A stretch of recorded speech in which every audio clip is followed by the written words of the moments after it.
Assalamualaikum warahmatullahi wabarakatuh. Perkenalkan, nama saya Dwi Maharprasetya dengan NPI 14619000004. Kali ini saya akan mempresentasikan mengenai privasi dalam menggunakan sosial media. Jadi,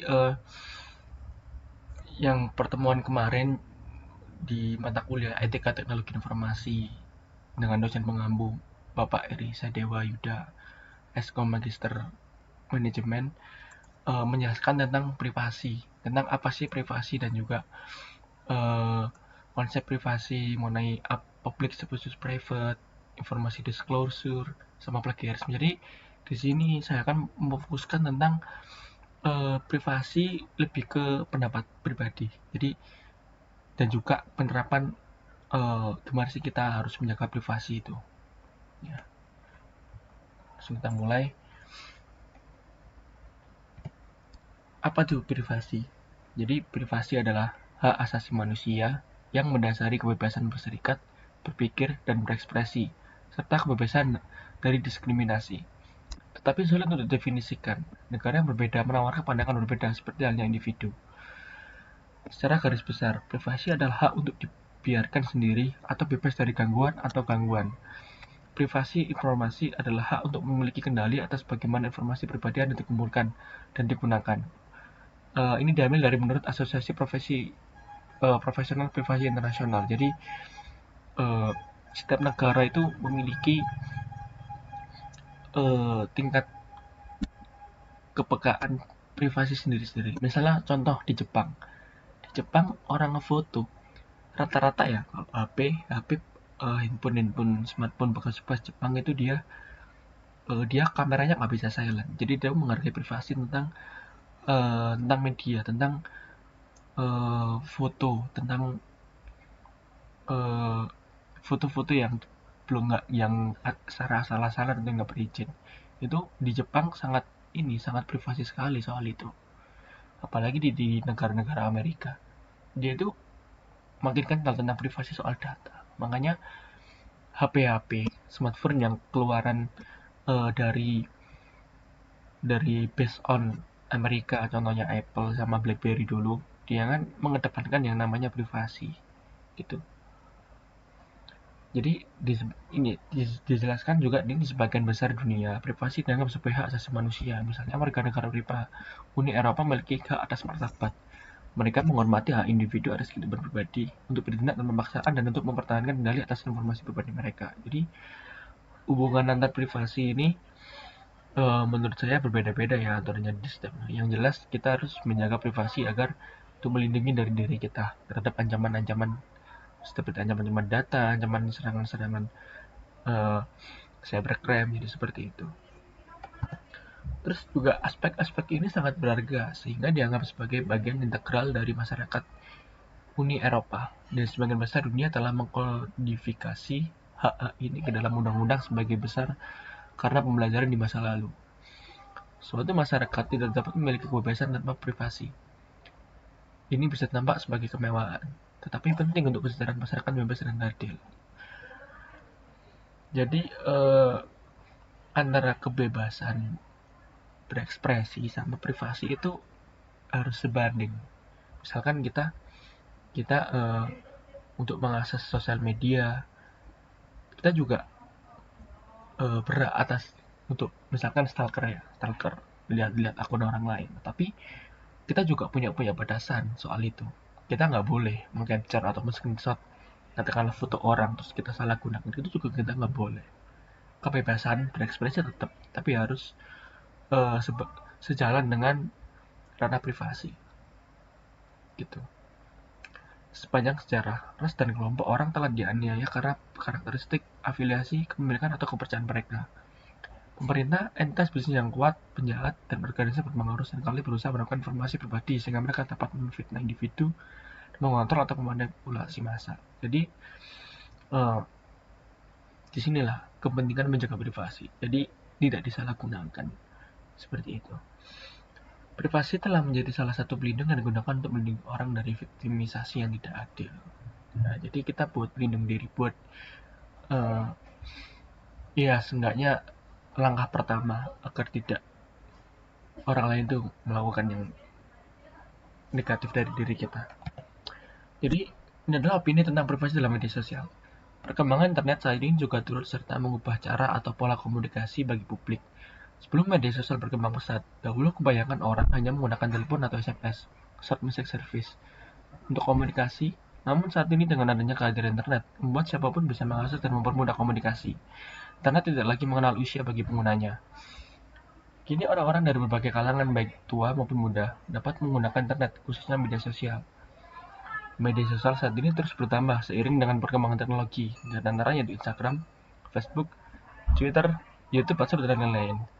Kehadiran internet khususnya media sosial yang digunakan sebagai sarana komunikasi terbaru tidak hanya memiliki dampak positif, dampak negatif juga yang perlu dihindari dan berbahaya bagi kita semua. Jadi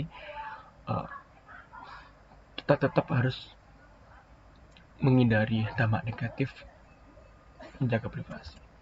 Kemudian saya memberikan beberapa cara terbaik untuk menjaga privasi di media sosial. Yang pertama ada Go Private. Jadi untuk mengaktifkan mode private di media sosial adalah salah satu cara untuk melindungi privasimu. Ini akan membuatmu yakin bahwa orang-orang yang terlihat mengunggahanmu jadi postingan adalah orang-orang yang kamu kenal di dunia nyata. Jadi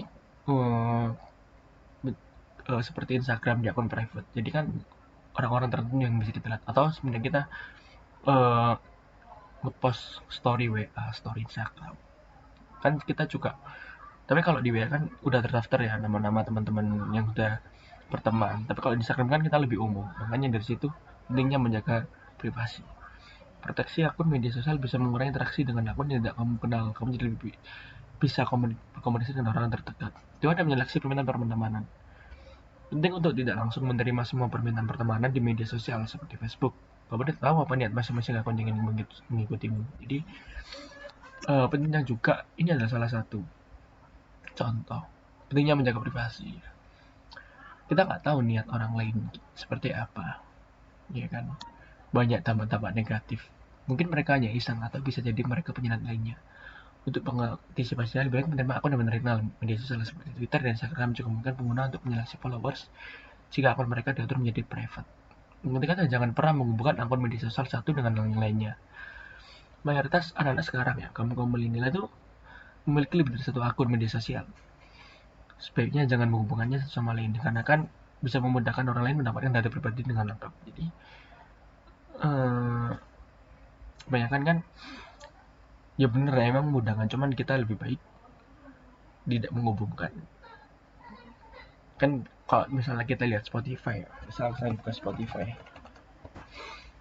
ini saya loginnya pakai Facebook karena emang saya pakai Facebook ini. Jadi ada contoh yang melihat aktivitas kan ada friend activity ini, saya bisa melihat kayak lagi dengerin apa gitu. Ini kan juga ranah privasi.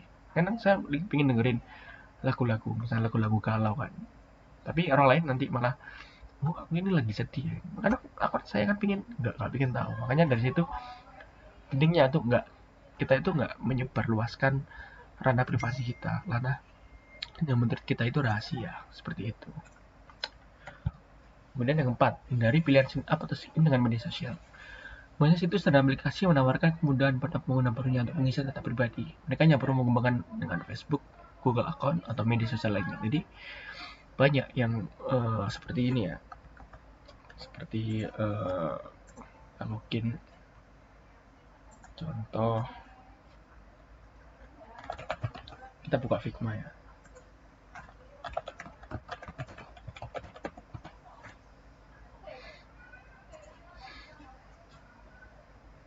Nah ini kan ada dia tuh pilih login with sesuatu, ada akun-akun lain yang ditautkan, ada yang continue with Google, ada yang pakai Microsoft Outlook, ada yang banyak macam.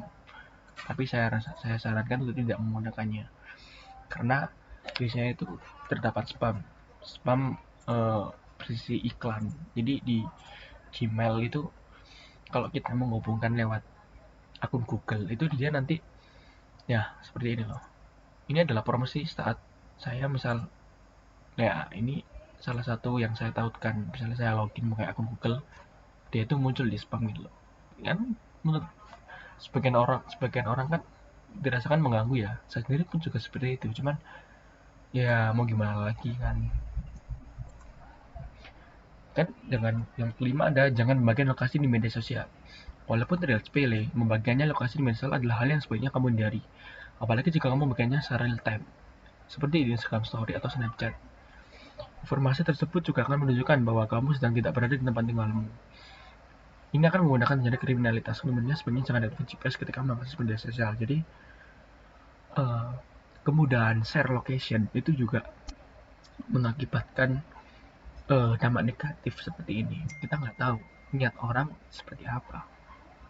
Kalau niatnya untuk kriminalitas kita kan juga juga worry kan, juga punya rasa khawatir soal itu. Makanya kayak kita eh, post story WA IG kan ada tag locationnya. Jadi untuk menjaga privasi lebih baik eh, boleh cuman untuk orang-orang tertentu aja. Terus kan kalau misal eh, share location gitu juga ini diwaspadai juga.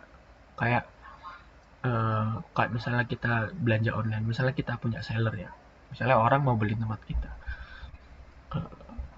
tentunya kita juga harus berhati-hati soal itu kan, menjaga kriminalitas juga kan. Kenapa dan jangan klik link yang tidak jelas asalnya dari mana. Sebab terkadang link bisa berisi konten pornografi, situs yang berbahaya, atau situs phishing yang akan mencuri password dan informasi rahasia lainnya. Banyak terjadi ini ketika kita mendownload akun-akun mendownload film-film bajakan, aplikasi software bajakan, kita kan misalnya kedapatan phishing ya, link-link yang tidak jelas. Nah itu eh, juga bisa menyebabkan pencurian data seperti itu. Kan itu jangan membagikan informasi yang akan kamu sesali. Sejak digital, seseorang di internet akan direkam dan tidak bisa dihilangkan secara permanen. Apa yang kamu unggah akan berada di internet selamanya. Selain berisiko untuk privasimu, membagikan hal-hal yang kamu sesali juga akan berdampak bagi reputasimu. Demikian 2 kali sebelum ngomong sesuatu. Ya. Eh, jadi kita harus pilah-pilah. Banyak kasus seperti upload post-post kayak KTP, karena ada nomor-nomor itu ya, nomor serinya, terus ada nomor SIM, nomor-nomor itu yang lah. Kan juga disalahgunakan kan bisa itu, pencurian-pencurian data. Makanya kita harus berhati-hati untuk post yang sekiranya nomor-nomor yang rahasia, lebih baik jangan.